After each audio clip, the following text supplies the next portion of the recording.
আচ্ছা, আপনিও কি বেগুন ভাজা বেগুন ভর্তা একঘেয়েমি খেয়ে খেয়ে বোর হয়ে গেছেন?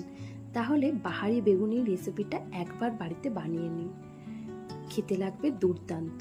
এর জন্য প্রথমে আমি কড়ায় বেশ কিছুটা সর্ষের তেল গরম করে বেগুনের মধ্যে আগে থেকে নুন, হলুদ আর লঙ্কা গুঁড়ো মাখিয়ে 10-15 মিনিট রেখে দেবো।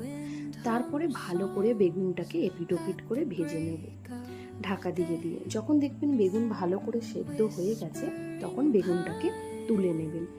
বেগুন তুলে নেওয়ার পরে আমি একটা মশলা করব। প্রথমে নেব পেঁয়াজ বাটা।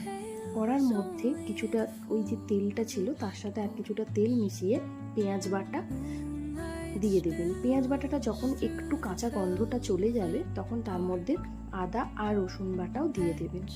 আদা রসুন বাটাটা দিয়ে নাড়াচাড়া করার পরে আগে থেকে আমি একটা গুঁড়ো মশলা, লঙ্কা, হলুদ, জিরে, ধনে এই সবগুলোকে জলে গুলে রেখেছিলাম, সেই মশলাটা দিয়ে তার উপর দিয়ে পরিমাণ মতো নুন চিনি দিয়ে যতক্ষণ না তেল ছাড়ছে ততক্ষণ কষাতে হবে।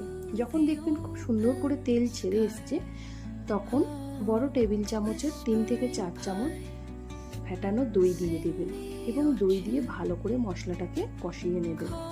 যখন দেখবেন কষানো হয়ে গেল, ব্যাস রান্না কিন্তু 80% হয়েই গেছে। এবার ওই যে ভেজে রাখা বেগুনটা ছিল তার ওপর দিক দিয়ে ভালো করে ছড়িয়ে দেবেন এবং ওপর থেকে কিন্তু ধনেপাতা আর কাঁচা লঙ্কা কুচি দিয়ে পরিবেশন করবেন।